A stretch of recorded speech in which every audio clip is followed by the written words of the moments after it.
Do you know the value of a click? Maybe. How about a view or an impression from an influencer or your own social media content? I'm not so sure. You should really check out my friends at Eisenberg. They've got this social index, and social index gives you earned media value of all your KPIs across all the main social platforms, including TikTok. And these values are updated every day. You don't want to be stuck in 2020, do you? Over 1,000 companies have used the social index to understand the ROI of their campaigns. And if you work with a social agency, you should really ask them to incorporate earned media values into your reports. Get your earned media value for social content. Visit earnedmediavalues.com. Again, that's earnedmediavalues.com. For all of us, it's about predicting where the consumer is going and getting half of it right. One of the things we want to do is create ads that don't suck. Embracing change creates great possibility. I'm Alan Hart, and this is Marketing Today. Today on the show, I've got Ashish Prashar. He's the Global Chief Marketing Officer at RGA. He also goes by Ash, and we'll talk today about his experience within the corporate world, as well as where he got his start, which was actually in being incarcerated as a teenager. So Ash joined RGA most recently from Publicis Sapient, but we talk about his time in advertising, creative, and his lengthy career actually in UK politics as well as US politics, and how that relates to what he's doing today at RGA and where RGA is headed in the future. So I hope you enjoy this show with Ash Prashar. Well, Ash, welcome to the show. Thanks, Alan. Thanks for having me. I thought we would just dive right into the deep end and talk about incarceration and the fact that you were incarcerated at a young age. And I want to know a little bit about that experience before we get to the business side, because I can only imagine that it defines kind of your day-to-day experience to some degree. Yeah, I mean, thanks for starting there. I mean, it's funny you say diving into the deep end. I think that's where everyone wants to start. So I think it's trying to explain it is, I didn't grow up like any different to most kids. I would say I was in a middle class family in the UK, and I had an event in my life when I was 17 that kind of destroyed the foundations of what I thought my life was then. And with my parents getting divorced, it wasn't the best. And it sent me down a path with friends, by the way, who were already in my life. So it wasn't like I wasn't around this group of friends who also experienced loss and suffering, and there are other things in their lives, like quite literally loss, having lost a loved one. And we got into lots of shenanigans together, right? We were mischievous. So we basically did things, and every time we got away with things, they became my de facto family, by the way. That was it, right? It was a replacement.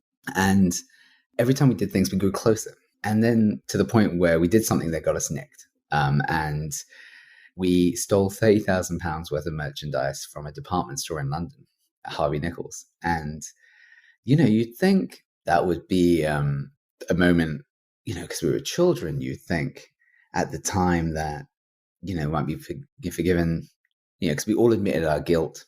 We'd all volunteered for programs, and we'd all also, were very transparent with the police at the time.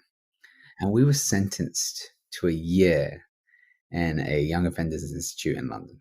And a year for a first offense, for something where we accepted guilt, for something that they got, which was also, as you know, how we use the term victim and victimless. This was a victimless crime. It was theft, right? So, and theft from a department store, which had insurance.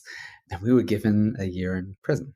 And yes, it was transformative. I experienced everything in prison. And I think the best way to describe it is possibly even the day I arrived. So after sentencing, we were held in a cell under the court, and we went nearly the whole day without food or water. And then they transported us eventually to this place called Feltham, which is like a young offenders Rikers for people who don't know where it is in London.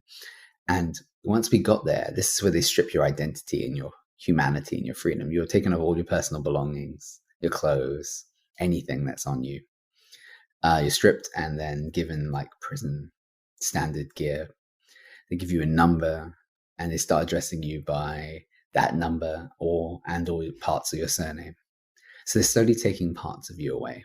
And it was that first night I was taken from that check-in effectively area to my cell. And when I got there, the cell door was open and I looked around. It was November, so it was cold. The sheets were stained. There was probably a pillow. And then there was like a couple of packets of toothpaste and a toothbrush. It was profoundly miserable and horrible and deliberately designed experience for that. And the guard, before he shut the door, said the next time I'd be out would be breakfast, where I'd see anyone again. And he shut the door, he slammed the door. And I think I sat on the edge of my bed. And the reason I remember this so vividly is because it was the last time I probably was the young me, because I just cried. I cried all night. I think I'm not ashamed to admit that. I felt like I needed to get all this out of my system because I knew what I needed to be to survive, which wasn't me, which wasn't the child that was in prison. And I, let it all out in that moment. And I think I stayed awake all night till dawn because I actually remember the door opening and I'd lost track of time. And that morning I saw my fellow, you'd call like other incarcerated individuals or inmates, and their children. Now, when I look back now, we were all children and we lock up our kids. And these kids over that period that I was incarcerated and me experienced everything from, racist abuse, physical abuse, food being taken away from you days at a time, guards setting older children on younger children, almost like for sport, and taunting, constant taunting, because they knew if you reacted, you get to stay longer, right? And the only reason I survived any of this was I had people on the outside who fought for me. My aunt at the time, who was like a big sister, and she fought the Justice Department in the UK to allow me to take what we have in the UK called my A-levels, which is in between school and university in prison. I was the first person to take them. I had to fight the warden to allow me to have the books to actually then to study for them, because, they granted me to take them, but then there was no way to actually study for them. And also, above all, she fought to get me out earlier because she knew every day I was in there was a greater opportunity for something horrible to happen. Some part of me to be lost, or all of me be lost to the system. And when I got released, my grandparents provided a safe space to go back to. Right? Above all, and it's not that other people don't have a safe space. When people talk about recidivism, it's not that people don't love people. They do. But, prison can break you to a point where you're often ostracized in your own community. It can give you other issues. You can build mental health issues in prison. You can build other societal structural. People talk about like, oh, these guys who were in prison, they must be super confident. It breaks you, breaks every part of your being, that it's not easy to come back to society. And it was designed deliberately to do that. It wasn't designed to actually reform or help people rehabilitate. It was designed to break people and keep you trapped mentally in prison even after you were out. And that's what we call like something that's supposed to be there to reform us. And the reason I appreciate you starting here is it also was arguably in my life one of the strangely most influential things that drove my career there afterwards, because it was when people ask me what drives me, never going back there. What drives me is the people who put me in prison. What drives me is the society that has created that as the solution to problems that are very small in people's lives. That created me. And I kind of bless them for that, because that makes sense of the devil to me. I now know what I don't want to see in society and what I don't want to see people go through. And I fight to get rid of that. And I keep driving in my career and the personal projects I do outside of here to abolish that system. First and foremost, thanks for sharing the story and your reflections on that experience. I mean, I can only imagine what that was like. I really don't have any comparison points, but to your point about like, it's the anti-reform, and I think you mentioned this too, that it's designed intentionally to be that, right? It's about containment and control. And if you're an impressionable young man or kid in your case, luckily you had that aunt. I mean, how many people don't have that support system outside? Probably most, frankly, if I think about society and how it's structured today and who gets incarcerated. And also what type of support they can give you, right? So like you're talking about, especially in the United States, I was incarcerated in the UK, you have intergenerational people who've got a record, or because of the way our system is deliberately targeted Black people and other communities of color, it's hard to help. And people haven't got homes because people don't recognize when you have a record. You can't get homes, you can't rent all the time, let alone even get to the job thing, So you can't even put like a roof over your head. So how do you, even if you're out there and you love other human being who's coming home from incarceration, how do you help if you're also in the same boat? Where did you, I mean, you get out, you've had some support through that experience as much as they could provide and argue their way to help you. You somehow find your way to employment. That could not have been an easy process. Like, how did you end up landing a job, and where did you start?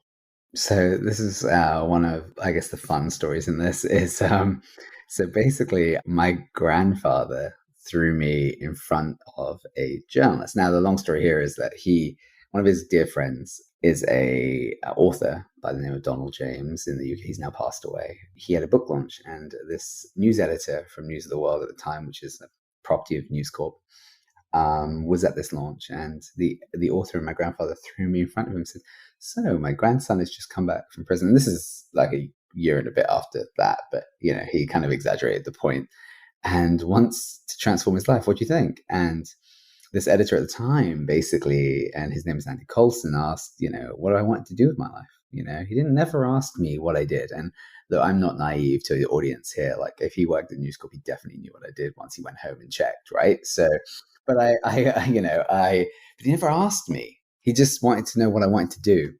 And what Andy saw was, someone with a bit of hustle, someone who's willing to transform their life, someone who will get the job done.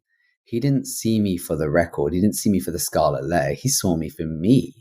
And, I look back at that moment a lot and think, and this is the sad truth of it, people all the way through my life have transformed my life, right? Not society, not structures, nothing that's tried to reform me. People and their individual humanity has been the driving force of my transformation and my journey. And he took a chance. And because of him, I worked 3 years at News Corp and worked at News Corp's properties in the UK. I got to be a reporter, a very young reporter. I was 19 at the time. It was almost, I started off as like a mentee and then into the role.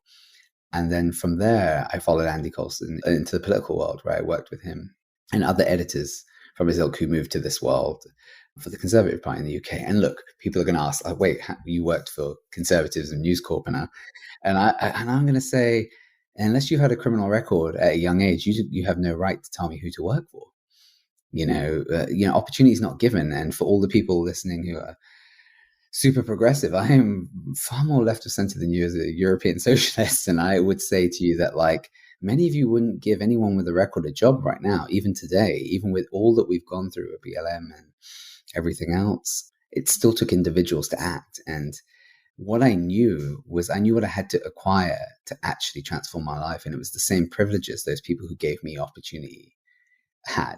And when I got the chance to do that for long enough, I started to pick my own bosses, right? So I worked there for a couple of years, working for the likes of David Cameron and Boris Johnson.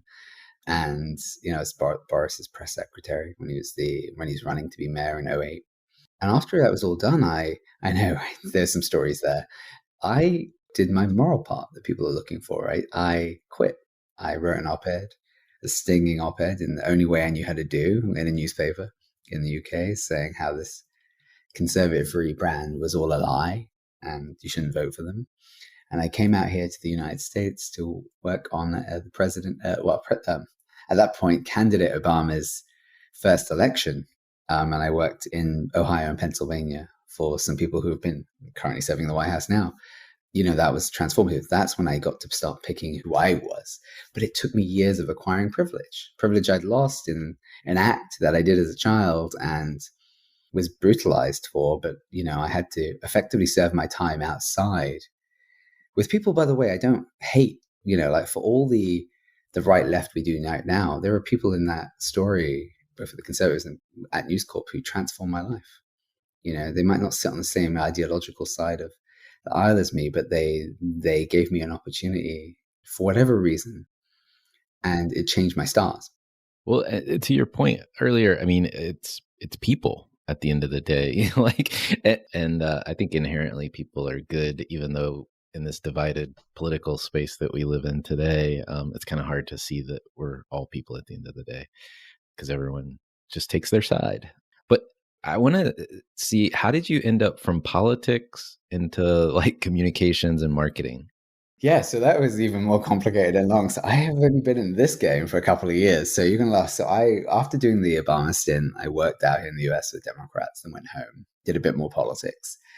It was only up to about 2012 where I got sick of it. Same cycles, elections every couple of years. And you kind of get like, okay, this is it. But also when I left politics in 2014, we're talking about a different world, right? You remember this. Obama was president. England was still in Europe at the time. So there was no Brexit. So I was like, okay, if I'm ever going to leave, this is the moment to leave. So I started to consult. And it was a really interesting moment because I started to consult with brands and businesses, especially startups that were having problem with policy. And you remember this time where Airbnb and Ubers and everyone, and then we still have these problems today, but they were going up against local governments who didn't know how to handle and license them or figure that stuff out. And they were looking for comms people from all walks of life who understood policy. And as you know, political comms people have to work on policy all the time. So there was a unique moment for me to get involved. And I did that for a couple of years until 2016 happened when, Brexit happened and then Trump got elected. And I was like, I have to get back in the game. And I went to go work back for the Democrats with some friends who were in VP Biden's office that carried on campaigning for a couple of years up till the midterms.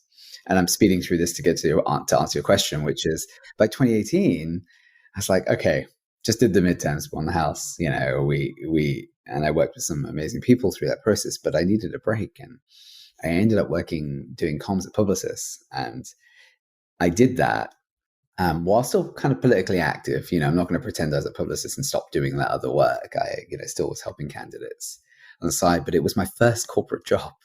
Only a couple of years running comms and doing crisis stuff at Publicis Sapient. And it was unique. It was a unique experience. And the reason I took that, and I'll tell you why, because no matter what happened at the next election, and which is what I went back to do as well, Publicis at that time allowed me to continue doing another line of work that I was doing all along this journey. So from the time of 1030 to now, I've been talking about justice reform and working on abolition.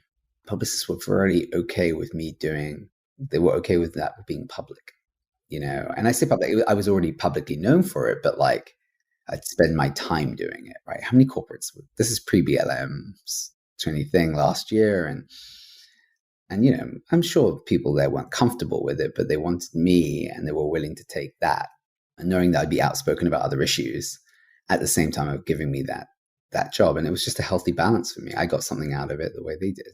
And it was last year where, we went into a pandemic and I went back to work on VP Biden's campaign. I still call him VP because that's what I know him for. But candidate Biden's campaign, I was doing all this work in the justice space, and I had this little job at Publicis. So last year was one of those years where I think all of us didn't really sleep much.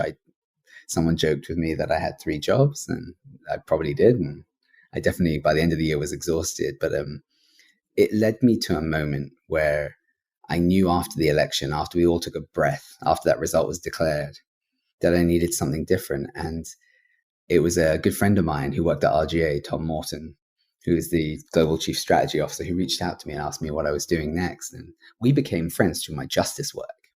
So a little thing known about Tom is he cares a lot about this work, about prison abolition as well. And you wouldn't take it from that because his career's all been in advertising and creative and design and strategy. But he's been a great ally and friend in that space in my time in New York. And he asked me what I was doing next, and they had a chief marketing officer, global chief marketing officer role open. They were looking for something different, someone different. And, they were looking for what ended up being me. And I met Sean Lyons, our CEO, and the rest is history. And I really fell in love with their approach around building things for a human future. And I'm not trying to just sell the line. I love the idea that we're trying. It's not perfect, but we're trying to design things for people.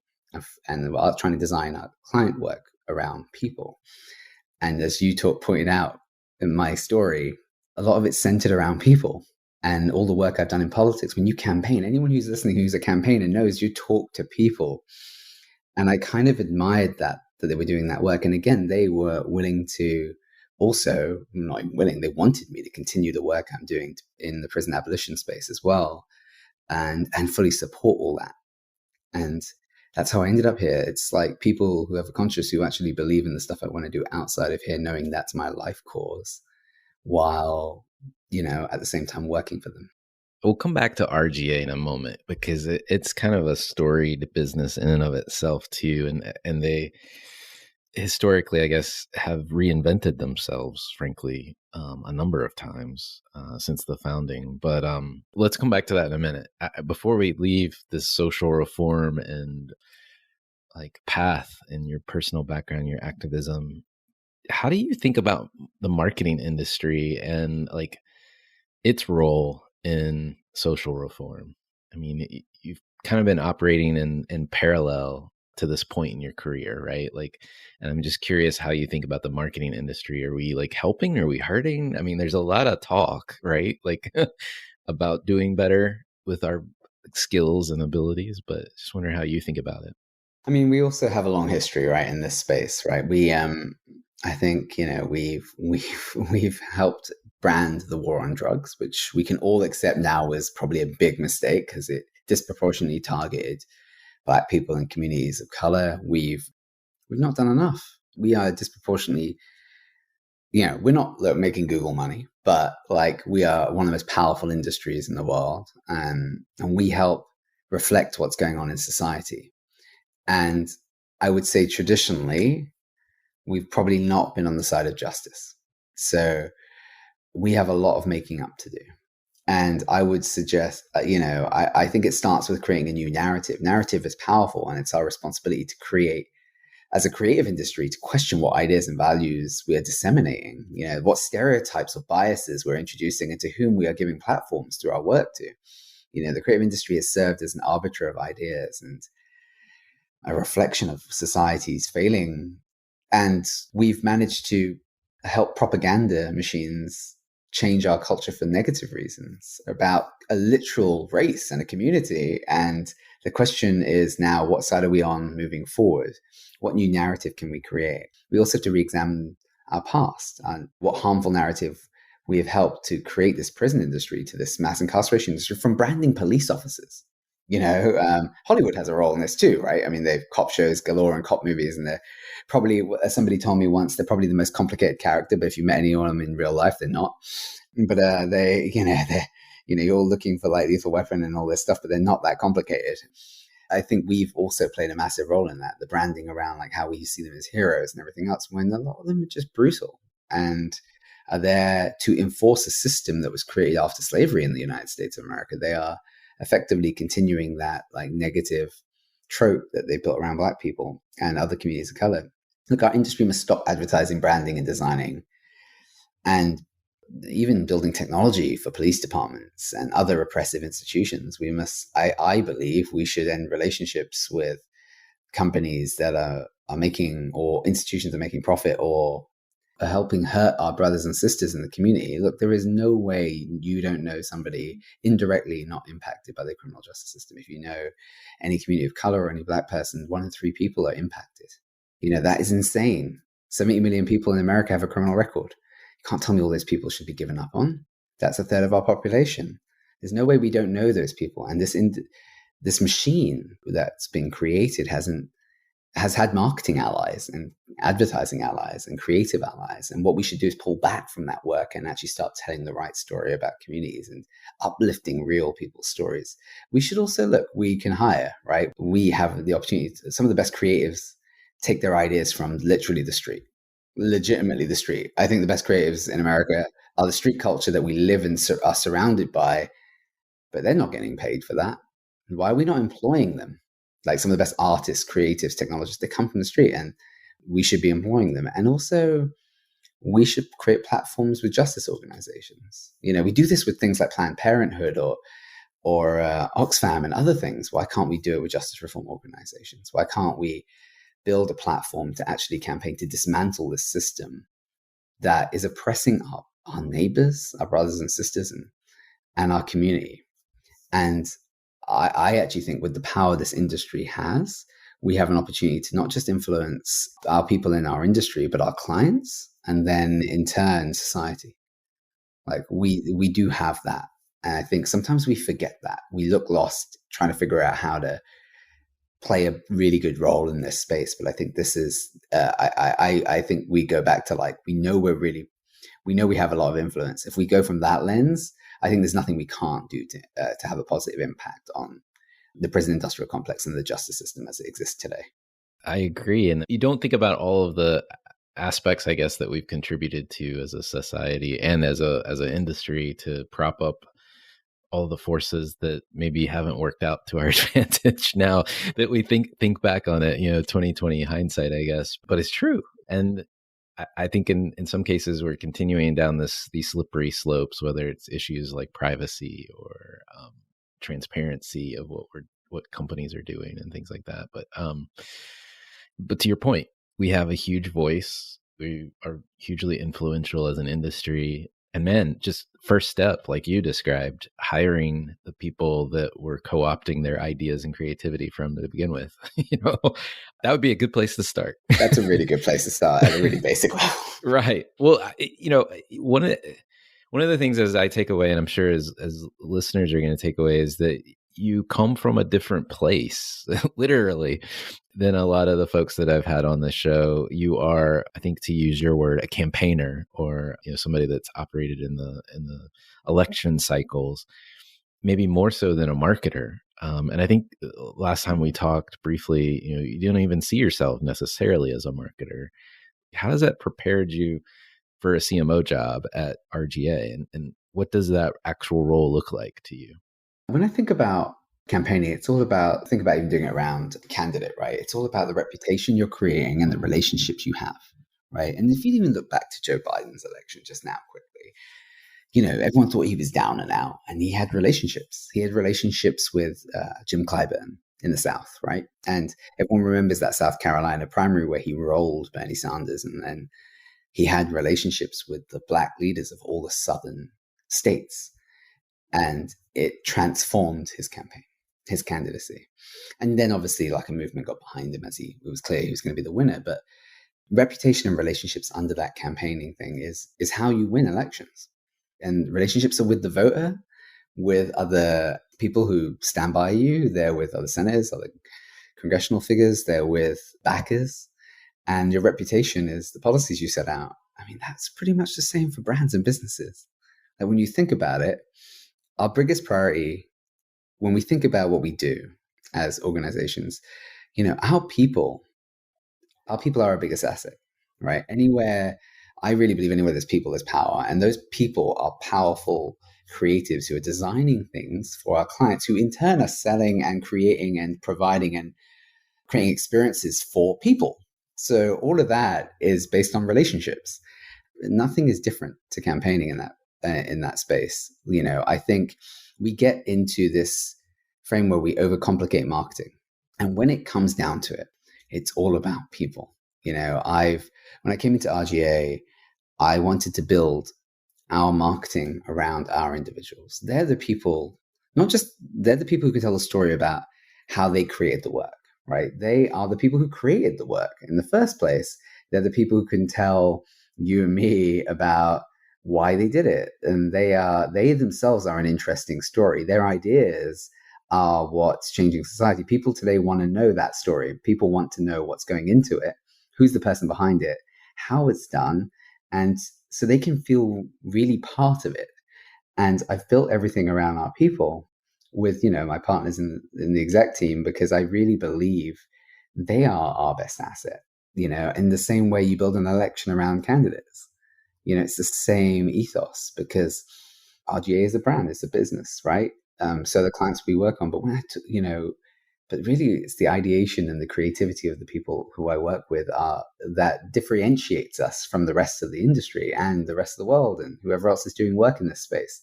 And everybody's got them, by the way. Everybody, and I'm sure across, I'd like to think we have better ones, but like, better people than other people, but other organizations. But I'm sure everyone's got those people. I think our industry has been frightened to champion their people because it's scared to lose them. But I tell you what, if you really care for them, if you love them, if you treat them right, also part of this, by the way, the PR side of this, at least, like I think people really value when their brand backs them. People will stay. Too often we like put their ideas, we're going to champion the work, and we're going to do this, but we don't talk about our people, the people behind it. And that's where the similarities are. On my team, campaigns behind our people, because those people get to talk about our work.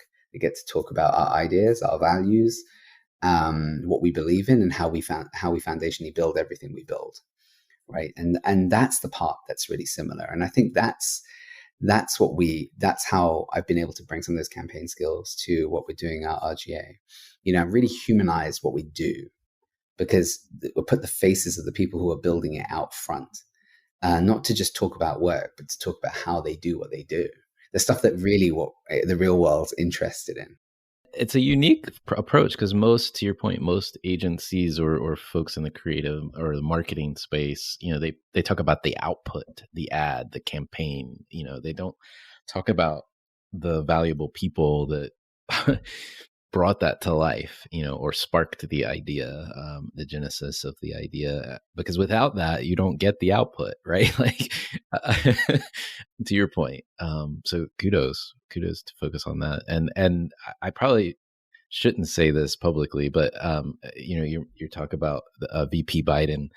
My wife and I were having this conversation through the last election cycle, but I think one of the more lovable politicians, and I'm sure everyone that doesn't agree with my political views just knows exactly where I stand now, but his gaffes and all, right? Without his gaffes, he would not be Biden. Without his ice cream cone, or the look of wonder as as he was watching fireworks after he was elected president, he looked like a 3-year-old or 4-year-old kid, like just in awe of the fireworks display. I think without those human moments, you forget what we're doing. Yeah, I mean, and look, and also let's just also be honest. The last 18 months, I'm sure, have been hard for a lot of people, right? A lot of people listening, and we are lucky to be alive. We're lucky to be able to help each other in little ways and big ways. And we're lucky, the reason we're so lucky is because we're helping each other actually, in fact, and that's what actually makes us happy, right? There's a lot of people who talk about the negative stuff that's happened in the last 18 months. Let's talk about the positive stuff that's happened. I've seen community organizations come out from grassroots, from kids who want to help elderly people in their neighborhood during the hardest times of the pandemic. I've seen people help people get to vaccines nowadays. I've seen people book people vaccine appointments. I've seen all the little stories that we don't get into the news because they are the things that have brought us together. We care about each other more than we are told we care about each other. And I think when you think about when we do marketing comms and everything else, let's forget the fancy words and the campaigns and everything else and go back to what got us through that pandemic in the first place. It's that human experience. It's that humanity we have that, for 1 minute was clapping for healthcare workers, but also like marching in the streets, risking its lives all through last year. And look, is everything perfect at the end of this? No, I'm not going to pretend it's not. Biden and me, while I am so grateful for the opportunities he's given me and for the to help get Trump out of even the office, because that's a lot worse of a situation for me, at least, and for a lot of other people I know. But the one thing, we don't agree on everything. Me and him are totally opposite on prisons. So I will fight from the outside to help convert someone who is in the inside of government to try and move the needle to, for us, and use the platform I have out here, both as an abolitionist and a campaigner, as an activist, but also as an exec in a company, to help government move along, like get to where they might never get to where I am, but every person that gets released is a life that's saved. And I think the one thing we can all agree on after the last year is we should value each human life. Well said. I don't even need to say more. Thank you. Well, let's talk a little bit more about RGA. We talked about it, I punted it off for a little bit, but the company has gone through a lot of different transitions over the years. I read something about there's like a 9-year cycle at RGA. And it's like a reinvention cycle, which frankly is probably pretty brilliant in the industries that they've operated in, frankly, over the years. But you mentioned, this focus on design or design around people, and like, where is RGA focused now, and what does that look like? You could say, like, I love that you brought up the 9-year cycle thing, because I sometimes forget about that often, because 9 years can go past in 9 minutes in work. You know how it is now in a pandemic, but it's interesting because I think we're having a moment. I think it's, RGA was, this is something I learned recently, so please forgive me if I'm ruining this story, but like Bob told me we were created in chaos because when he created RGA, it was the 77. New York wasn't in the best place, it was blackouts and, all the stuff that was going on. And we've just recently had probably one of our best award seasons, and we were created in chaos, and now we have been creating in literal chaos with the pandemic. And we've created some of our greatest work, and it's more personal, more distributed, and we've even created a new way to work through that, because we've really gone in. We've also decided we're going to lean into this whole future of work thing and actually allow people to decide how they work. Like they want to stay at home or they want to occupy space differently. It's really important because they've actually thrived, some of them, in this environment. Because we've discovered we're not going to return to a previous era. We're creating a new one. And Bob created this 9-year cycle thing way back. But I actually think it's probably like half that time just because of technology and everything else. But the definite big pivot moments have been 9 years. And, I think what's really interesting is we created, or Sean and his leadership team, since transitioning from Bob, created this designing a more human future just before the pandemic. Like they actually created it pre-pandemic because they realized that we've never really created a value prop. It's always been great work. It could not have been more perfectly timed, I guess. No one knew a pandemic was coming, but they really lent into that. This is pre-me. Like we want to talk about human-centered design. We should highlight and design that has a positive impact in the human world. We should design like we are trying to have a positive human impact to people in the world. And it could not be more relevant right now. So there is a bit of a transition going on right now, but it also automatically accelerated because of the pandemic. It's funny. I would say we fundamentally reshaped how we're doing stuff, and it's weirdly come through our work, and it's not been lip service. I think we've actually used the pandemic to do some of our best work we've ever done in our existence. And, I think what you're going to see is RGA is also in the fall launching its own new brand that will reflect the people that actually work at RGA right now. I'd say our brand was a red square before, but it's fully the people here at RGA now. And I think that's going to be something that people take notice of in this fall. And it's going to be built around the diversity, the creativity, the distributedness, the new work, the new leadership, the new principles in a way that, we probably would have never done before. And it has accelerated because of a pandemic. It's funny how some of those things have laid the groundwork for these opportunities. But the reason I bring up the human future thing is because we've done that work during this pandemic too, right? So we did something in the beginning of the pandemic called Merch Aid. The staff did it themselves. They were worried that people were going out of business, designers and, small businesses. They created a platform for them so they could sell online. They grouped loads of people together so they could sell online. Then they pivoted to help Black businesses through the BLM marches last year. And most recently, they did the Stop the Asian Hate Merch Aid as well. So we built for people so they can also thrive in the pandemic. We had an amazing piece of work we did down in South America for an organization called ACA. And I don't know if you remember this, last year there was huge farming protests that started in India. Yes. And it's basically the government basically trying to up the rate on them, make it difficult for smaller independent farmers. That wasn't just in India. It ended up being in West Africa and other parts of South America. People just co-opted that big farming is killing small farms. And we did this work with ACA where we designed them a platform. It's a group of independent farmers in Argentina to actually help them control their whole cycle. They know when their crops are ready. They know what its value is. This allowed them to get it to the distributors. This allowed them to have transparency in their process. It gave them the platform and the tools they needed to compete with big ag.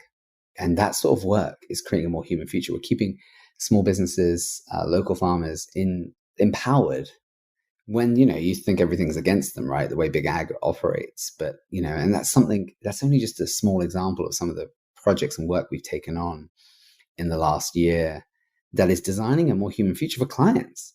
This is not all just social justice or pro bono work. This is us building to transform society. Because again, when I think about design, I think you and me talked about this in a quick conversation before this, which was everything around us is designed, whether it's the experience of you shopping at Walmart and how you check out and everything like that, or whether it's you going through TSA in the airport, or being in a prison. Like, everything is designed by people for people. Why don't we center around making that experience good? And I think we can do more. And I think, and to make this real for a lot more people, I'm sure that a lot of listeners got their vaccine through private pharmacy, right? Like a Dwayne Reed or whatever it was, Walgreens, right? That rollout was painful. And we can do a lot of work to make that experience better and more human. Think about how that happened for a lot of people. Firstly, and these are stories just I know through the news, let alone stuff that people who've told me stuff and anecdotally. Firstly, it was really hard to get an appointment. Then if you got an appointment, sometimes the app would just cancel it. This is literal stories we've read in the Times. And that's stressful enough. If you could get it back, here's what you'd have to do. It didn't connect to the store you were in. Sometimes you had to you had to do the same physical paperwork in the store, even though you've done it all online and you're told to only do it online. Then they have to still manually enter your stuff at the store once you've taken your shot, even though it's on a digital. When you're there, they do it on an iPad, but they actually have to go and manually enter it. And then it doesn't directly connect to the state every time. So depending on the state you're in, your vaccine upload might take a long time, right? So that is not a great human experience, right? That is a terrible experience created by a brand and the state. And when I think about that holistically, I'm like, that's what businesses like RGA and other people who are trying to design to do corporate work can design a better human experience at the same time for those businesses and brands. Because guess what? They do want to transform. This all took them all by surprise with the pandemic. But if you come out the other end, I'm sure Walgreens and other people who are providing it through pharmacy will go, okay, we're not doing it that way again.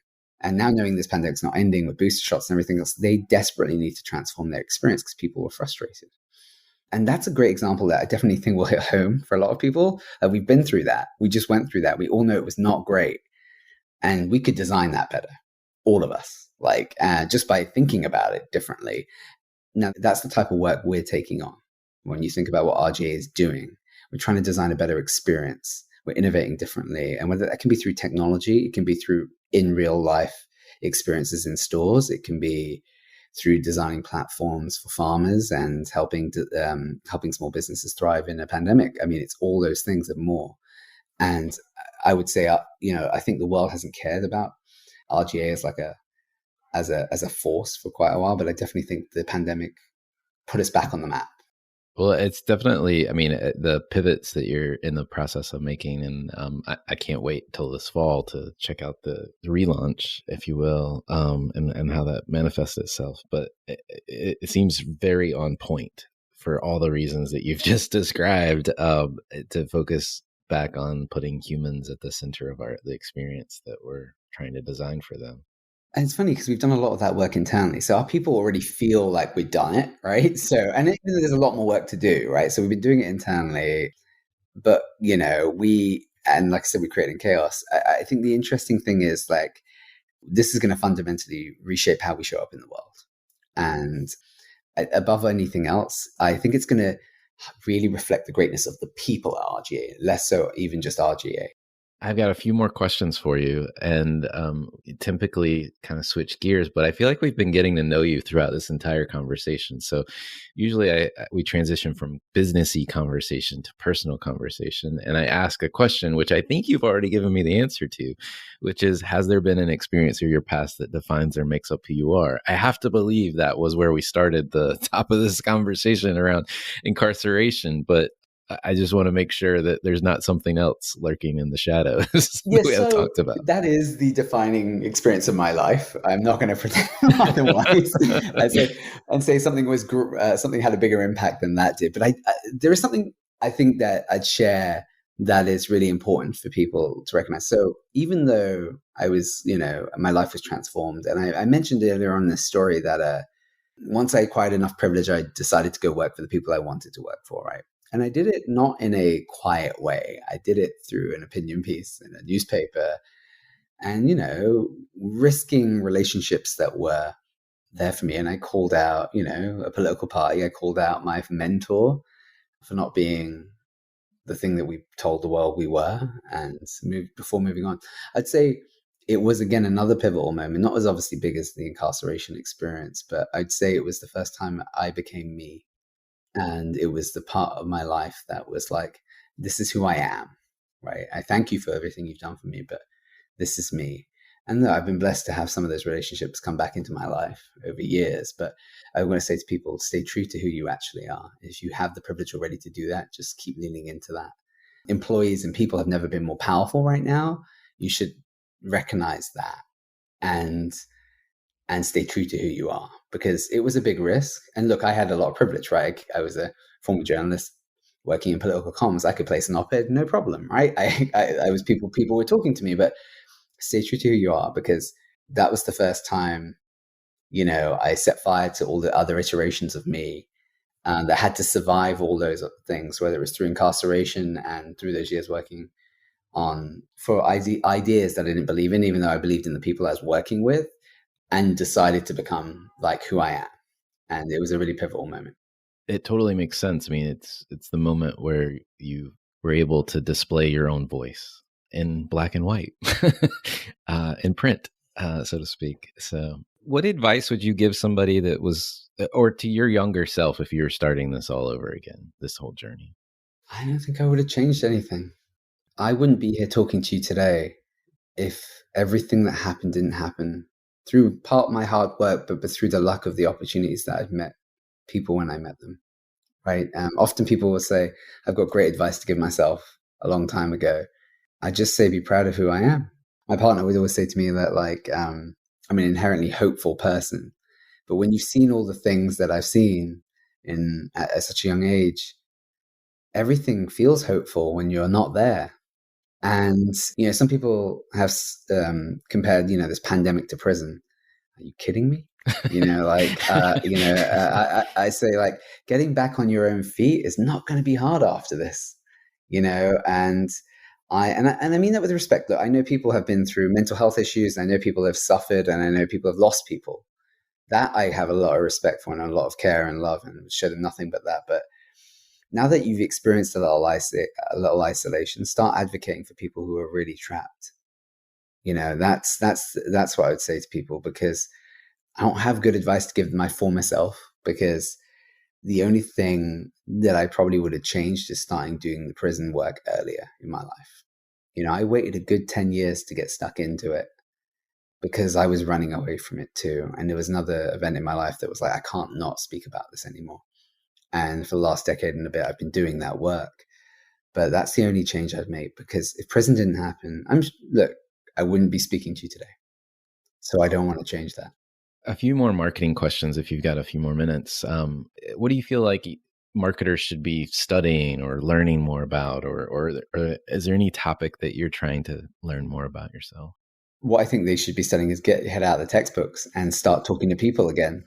And also see what's happening around you. The reason I say that is because, we're stuck in this conversation that what do people want after this pandemic, or what do they want as we're coming to live a balance of a normal life and a not so normal life? It's obvious. What do you want? Do you want to see friends again? Do you want to hug people? Do you want to experience things in real life again? And I think the answers are right in front of you. We haven't leaned into our humanity enough. If the brands that will succeed going forward will put people first. The brands that continue to do the same won't last, because people just want to experience life again. The people that show care and create things for where people can galvanize and be around. I don't think that's an overstated thing. I think the reason you're not seeing it potentially right now is we're in the summer, right? People are trying to get away, but also people are getting away. That says everything you need to know. People are trying to bring some of that connectivity back. So whatever you're trying to experience is what everybody else is trying to experience. So when you're working for businesses and brands, that's the thing you should be putting forward. I think about some of the new generation of clients we work for, which are tech companies and startups. The reason our industry, like RGA, but also all the other agencies in our space are getting that work is they've built their stories around their product and their founder. That doesn't create any semblance of connectivity with a normal consumer or a person in the new world that we're walking into. They're coming to us so they can build stories and a relationship with their people, because just as easily as like ride-hailing apps disrupted the transport, the mobility space, they can be disrupted too because there's no loyalty. All these companies are coming out to our world right now because they want to have a real relationship with their end user, with their customer, with the people at the end of this. And you are also, as marketers and comms people, want to do the same in your own lives. So lean into that part. If somebody wanted to get involved or check out reform, be it incarceration or otherwise, what would you point them to? Are there causes or groups that you're involved with, or you think other people should start their journey down that path just to learn more about it? Yeah, I mean, one of the biggest ones nationally is Just Leadership. Like they are they're a national campaign organization trying to abolish prisons and our justice system right now as it exists today. They're a good place to go to. They also have people in all states, because I know obviously your listeners are listening from all across America, and there's different issues on a local level that affect you differently. Like I live in New York State right now. Right now, we've passed so much legislation in the last year, but we're looking to pass something called Clean Slate, which would wipe the criminal records of 2.5 million New Yorkers. That's a lot of people in this state, by the way. That's like a sizable chunk of our state has a record that's now like got a scarlet letter on their back. But there are these issues going across America. There's Clean State, ironically, has been passed in Michigan before even New York. We think of New York as a liberal state. So, but Michigan has other issues with the justice space. So I would start local. And if you struggle to find people locally in your state, look at Just Leadership, because they also partner with all the local organizations that actually are trying to have an impact for your local community in America. Right. And that's, they don't take, they try and put the people on the ground, the people closest to the problem, and support them. And I think that's the best way to get into this, because, a lot of people think when they think of the criminal justice system, they think, why has the president not done enough? Most people in this state, most people don't realize that our police and our prisons are predominantly run by our states. So you want to impact your governor, your mayors, and people like that, because all politics starts locally. And I would, urge you to find a local organization. But if you can't, Just Leadership's a great starting point, because it can actually connect you to the right people in your state to actually have an impact. Last question for you, I guess, is any parting words for marketers about the opportunity or threat that we face going forward? I mean, look, threat is always uncertainty. I mean, look, here's the reality is like while we're talking right now, I mean, I don't even know what wave we'll be on by the fall, but who knows, right? Like there's just wave after wave of this, but the uncertainty also is the opportunity, right? I think I go back to what I said about like leaning into the human part of this. People just want to be treated like decently, and by brands, businesses, and society. And I think the opportunity is to connect with them in their home and in real life through experiences, and I think that's what you should lean into, because right now people are craving for that connection, and I've seen it just, through some of the work we've been doing recently with some of the brands in the Silicon Valley space, but also, some of the titans of our industry who are creating like half hybrid virtual world stroke in-person events to make people feel together after this. And I think that is your opportunity if you keep leaning into that. I feel like I sound like a broken record, but I really feel like we're in a moment of time where people just want to be together or like connect, and that's your opportunity. The uncertainty can only guarantee that people definitely want to be together. That's the one thing. And I think that's the greatest opportunity for marketers right now. Hi, it's Alan again. Marketing Today was created and produced by me, with support from my team and podcast editors, sound engineers, and writers at Share Your Genius. Find them at shareyourgenius.com. If you're new to Marketing Today, please feel free to write us a review on iTunes or your favorite listening platform. Don't forget to subscribe on marketingtodaypodcast.com and tell your friends and colleagues about the show. I love to hear from listeners. You can contact me on marketingtodaypodcast.com. There you will also find complete show notes, links to what was discussed in the episode today, and you can search our archives. I'm Alan Hart, and this is Marketing Today.